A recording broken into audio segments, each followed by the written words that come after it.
True Blue Nation, Dodgers Report.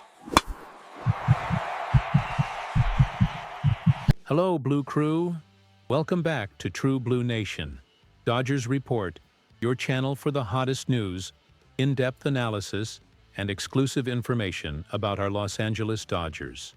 I'm your host, bringing you the behind-the-scenes stories and the details that truly matter to us, the fans. Before we dive into today's news, which involves a significant strategic move and a little revenge from a league rival, I need to ask a favor. If you value direct, no-nonsense analysis and want to stay ahead of the curve on Dodgers news, please hit that subscribe button below.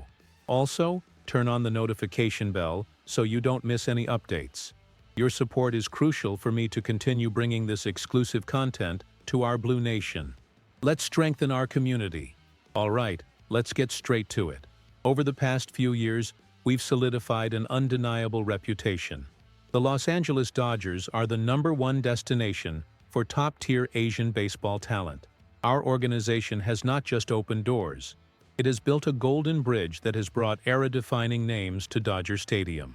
We started with the historic signing of our two-way superstar, Shohei Ohtani, in a deal that redefined the market. Shortly after, we secured the pitching maestro, Yoshinobu Yamamoto, and more recently, we won a fierce bidding war for the Japanese phenom, Roki Sasaki.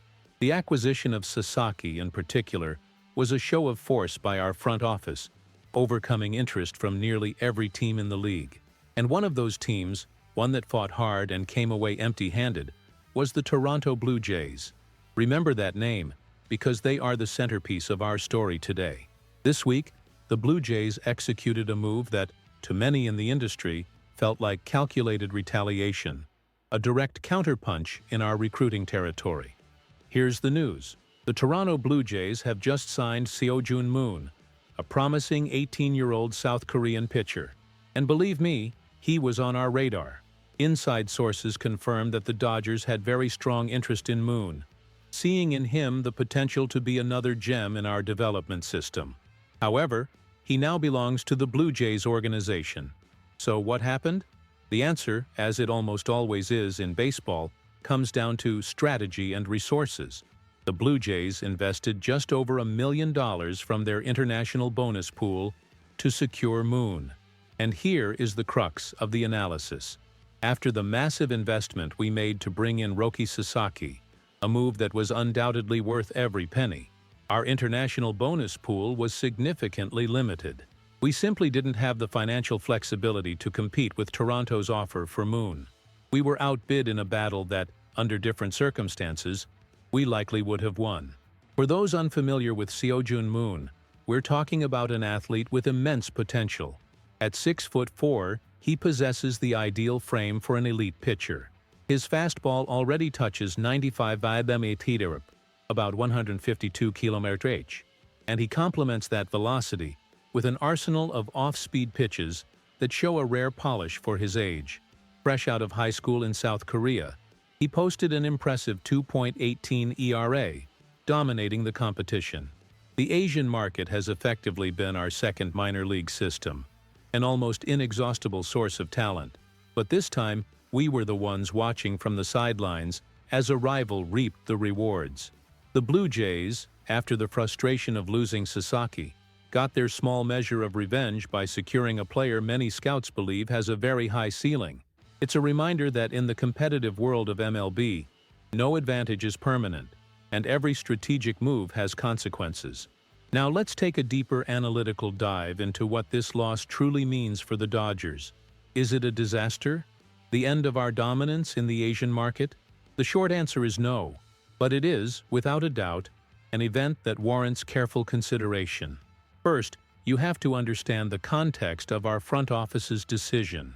By choosing to invest heavily in Roki Sasaki, we made a calculated bet on a proven, generational talent at the highest level of Japanese professional baseball. Sasaki isn't a prospect, he's a certainty, a player ready to make an immediate impact in MLB. Seo-Jun Moon, on the other hand, is the definition of a high-risk, high-reward prospect. He is only 18, and the road from the minor leagues to the majors is long and fraught with uncertainty. Baseball history is filled with young phenoms who, for one reason or another, never reached their potential. Therefore, the decision to prioritize Sasaki over having the flexibility to sign multiple prospects like Moon is strategically sound. It was a conscious choice to focus on proven quality over potential quantity. However, the Blue Jays' move exposes a tactical vulnerability. Other teams now see a blueprint to challenge us. Wait for us to make a huge investment at the top of the international market, and then poach the second-tier talents, knowing our resources will be tied up. It's a chess match, and Toronto just captured an important piece. Seo-Jun Moon's future success will inevitably serve as the yardstick for this decision. If the Blue Jays player development staff can polish this raw diamond and turn him into a star, this loss will be felt more acutely in Los Angeles. But that is a big if. Player development is an imprecise science, and while the Blue Jays have a good system, ours is widely considered the industry's gold standard. The lingering question is, would Moon have become a better player under the tutelage of our coaches? Unfortunately, we'll never know. What does this change for the future? Absolutely nothing in terms of our philosophy. The Dodgers will continue to be aggressive and meticulous in scouting global talent. This loss will not shake the confidence of our front office, led by Andrew Friedman, who has a track record of far more hits than misses. In fact, this might even serve as a catalyst, making our scouting team even more determined to find the next Seo-Jun Moon before he appears on everyone else's radar. The Asian market is vast, and our commitment to building relationships and infrastructure in that region keeps us in a leadership position. We lost a battle, but the war for global talent is far from over. The reality is that when you operate at the elite level the Dodgers do, it's impossible to land every single player you want. Sacrifices are necessary, and the bet on Roki Sasaki was the chosen sacrifice. To sum it up, the Dodgers lost out on a high-upside South Korean pitcher, Seo-Jun Moon, to the Blue Jays. This happened because our international bonus pool was mostly used up in the signing of phenom Roki Sasaki, leaving us without the financial power to compete for the young prospect. It was a strategic revenge move by Toronto after they lost the Sasaki sweepstakes to us. Now, I want to hear from you, Blue Crew.